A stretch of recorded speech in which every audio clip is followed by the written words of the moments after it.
Praise లాడండి. ప్రభువును రక్షకుడైన మన యేసు ప్రభు నామములో మీ అందరికీ శుభాభివందనలు తెలియజేసుకుంటున్నానండి. షేర్ చేయడం మర్చిపోకండి, లైక్ చేయడం మర్చిపోకండి, సబ్స్క్రైబ్ చేయడం మర్చిపోకండి. ఎందుకంటేనండి మీరు సబ్స్క్రైబ్ చేసినట్లయితే నన్ను ప్రోత్సాహపరిచినటువంటి వాళ్ళు అవుతారు. అప్పుడు నేను ఇంకా ఉత్సాహంగా నేను చెప్పాలనిపిస్తుంది. మరి మీరు ప్రోత్సాహపరచకపోతే మరి నేను చెప్పలేను కదండి. కాబట్టి అందరూ కూడా దేవుని సన్నిధిలో ఉండాలని, మేలుడు పొందుకోవాలని నా ఆశ. కాబట్టి అందరూ ప్రతి ఒక్కరు సబ్స్క్రైబ్ చేయగలరని మనం చేసుకుంటున్నాం. మరి 2 సమూయేలు గ్రంథము 16వ అధ్యాయంలో రాజైన దావీదు ప్రయాణం చేస్తూ వస్తూ ఉంటే మరి సౌలు కుటుంబీకుడు ఒకడు గేరా కుమారుడైన షిమి అనే అతను దావీదు అతని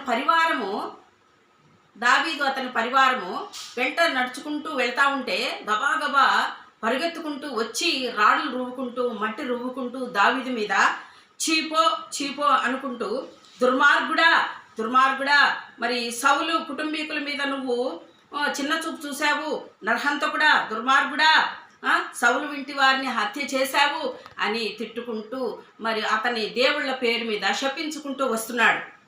నరహంతకుడివి అని ఎన్నో మాటలు తిట్టుకుంటూ వస్తారు. మనల్ని కూడా తిడతారు కదండి, చాలామంది తిడతారండి.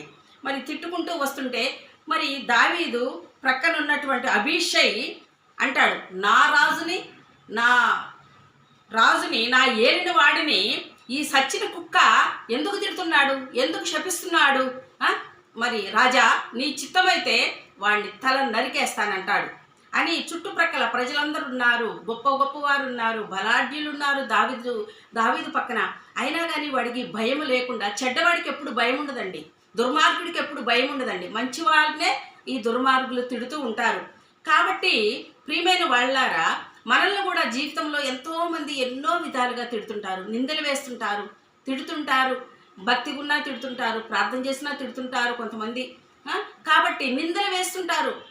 ఈర్ష, అసూయ వారు కొంతమంది వాళ్ళు సహించలేరు కాబట్టి అన్నీ కూడా డిస్టర్బ్ చేస్తారు, మనసును బాధ పెడతారు, గాయపెడతారు.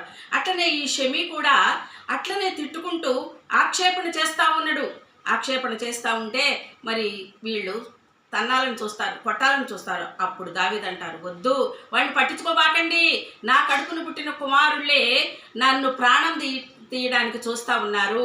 మరి వాడు అనుకోవడం ఏముంది, పొరపాటు ఏముంది, మన శత్రువు కదా, అలాగే అనుకుంటాడు. వాని జోలికి పోవద్దు, నా ప్రభువే యెహోవా ప్రభువే నన్ను తిట్టమని సెలవిచ్చాడేమో, వాడు తిట్టినందువల్ల నాకు మేలు కలుగుతుందేమో. చూడండి ఎంత మంచి మాట అండి. తిడితే మనం ఎవరైనా అలా అనుకుంటామా అండి? వాడు తిట్టినందువలన నాకు మేలు కలుగుతుందో, నా ప్రభు వాడి తిట్లన్నీ మరి చూసి విని నాకు మేలు చేస్తాడు, మీరు అతనిని ఏమనొద్దంటాడు. మనం కూడా అలాంటి మంచి మనసు కలిగి ఉండాలండి.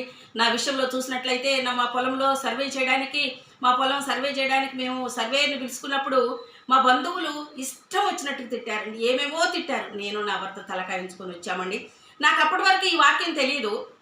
నేను మా చేను దగ్గర నుండి వచ్చిన తర్వాత నేను ఎందుకో చదువుతూ ఉంటే ఇది కనపడింది. అబ్బా ప్రభువా, నేను నా భర్త ఒక్క మాట మాట్లాడలేదు, నాకు మేలు చేయడానికేనా వాళ్ళు నన్ను తిట్టింది, అది నేను గ్రహించలేక బాధపడ్డాను నాయనా అని చెప్పుకున్నాను. ప్రియమైన వారులారా, మనల్ని ఎవరైనా తిడితే అది మనకి మేలు కలుగుతుంది, మనకి దీవెనగా మారుతుంది. కాబట్టి మనం మరలా వాళ్ళని తిట్టొద్దు. కాబట్టి ఒక చిన్న పాట పాడుకుందాం. ప్రభు యేసు లేకుండా నేనేమి చేయగలేను, ప్రభు యేసు లేకుండా నేనోడిపోయేదను, కల్లోల సంద్రములోన అల్లాడిపోయేదను, తెరచాపలేని నావల అల్లాడిపోయేదను. ప్రార్థన చేస్తున్నామండి. పరిశుద్ధుడైన ప్రభు, పరలోకమందున్న మా రాజాని పాదంలో కొందనాలు నాయన. అయ్యా, మరి మీ శత్రువుల కొరకు ప్రార్థించండి, మిమ్మల్ని తిట్టిన వారి కొరకు వేడుకొనండి, వాళ్ళని క్షమించండి. ఒక్కసారి కాదు, 7 సార్లు కాదు, మరి 70 సార్లు క్షమించమని చెప్పాము నాయన. అయ్యా సహాయం చేయండి, మా శత్రువులు మేము క్షమించే మనసు మాకు ఇవ్వమని మరి ఎంతోమంది కుట్రలు పొందుతారు ప్రభా, ఎంతోమంది శత్రువులు మా మీద శత్రుత్వం చూపుతున్నారు ప్రభా. అయినప్పటికీ వారిని క్షమించే గుణం మాకు దయచేయమని, మా సహోదరులందరికీ దయచేయమని, మా క్రైస్తవ సహోదరులందరికీ దయచేయమని. ఎన్నో అలజడులు సృష్టిస్తున్నారు ప్రభా లోకంలో, అవన్నిటిని కూడా మేము క్షమించి ప్రేమతో నీకు ప్రార్థన చేసే వారిని ఉండినట్టు సహాయం చేయమని ప్రియమైన యేసు నామములో వేడుకొంచున్నాను తండ్రి. ఆమె పితా పుత్ర పవిత్రాత్మ నామమున ఆమె.